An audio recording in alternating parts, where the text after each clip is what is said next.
സ്ഥലം എവിടെയില്ല, ഇന്ന് ഇന്ത്യയിലില്ല. എവിടെയുള്ള? റോമിലാണ്. അപ്പൊ അവരും ആരല്ല, ഇന്ത്യയുടെ ഭാഗമല്ല. പിന്നെ യൂറോപ്യൻ ഐഡിയോളജിയെ അടിസ്ഥാനപ്പെടുത്തി പ്രവർത്തിക്കുന്നവരാണ് ആര്? കമ്മ്യൂണിസ്റ്റുകാർ. കമ്മ്യൂണിസ്റ്റുകാരും ആരല്ല, ഇന്ത്യക്കാരില്ല.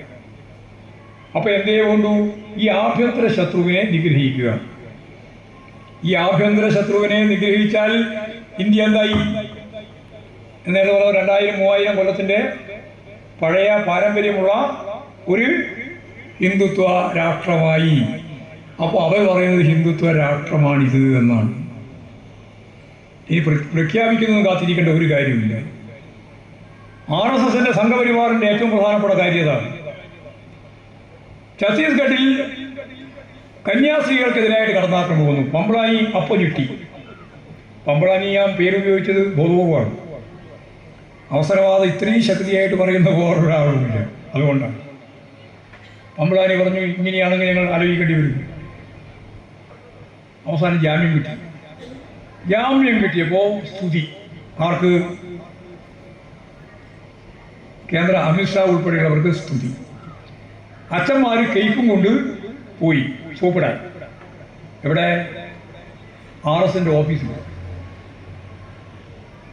ഓഫീസിൽ നിന്ന് ഇറങ്ങുമ്പോഴാണ് വേറൊരു വിവരം. ഒഡീഷയിൽ കന്യാസ്ത്രീയെ മാത്രമല്ല അച്ഛനെയും അടിച്ചു. അപ്പോൾ വീണ്ടും മാറ്റാൻ തുടങ്ങി.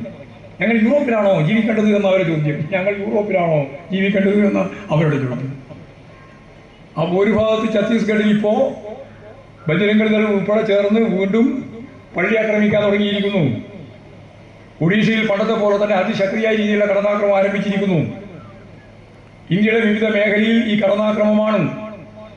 ഏതെങ്കിലും കാണുമ്പോൾ കൈക്കും വാങ്ങിപ്പോയി പരിഹരിച്ചു കളയാം എന്ന് വിചാരിക്കുന്ന ചില ആളുകളുടെ മാനസിക നില അല്ല ഇതിന്റെ അടിസ്ഥാനപരമായ പ്രശ്നം.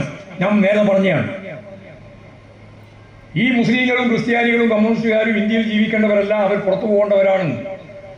ആഭ്യന്തര ശത്രുക്കളായിട്ടാണ് ഞങ്ങൾ അവരെ കാണുന്നത് എന്ന് പ്രചരണം നടത്തി ഇന്ത്യ പരമ്പരാഗതമായിട്ടൊരു ഹിന്ദു രാഷ്ട്രമാണെന്ന്, ഹിന്ദുത്വ സ്റ്റേറ്റ് ആണെന്ന് പറഞ്ഞുകൊണ്ടിരിക്കുന്നവർക്ക് അത് നല്ല ധാരണയോടുകൂടി തന്നെ കൈകാര്യം ചെയ്യുമ്പോൾ ഇടക്കിടക്ക് വരുന്ന ഈ മനോമാറ്റം കൊണ്ട് ക്രിസ്ത്യാനിയോ അല്ലെങ്കിൽ മുസ്ലിമോ കമ്മ്യൂണിസ്റ്റോ രക്ഷപ്പെടാൻ പോകുന്നില്ല എന്ന കാര്യം പറയാനാണ് ഞാൻ ഇത്രയും വ്യാപകമായിട്ട് ആ കാര്യം വിശദീകരിച്ചു.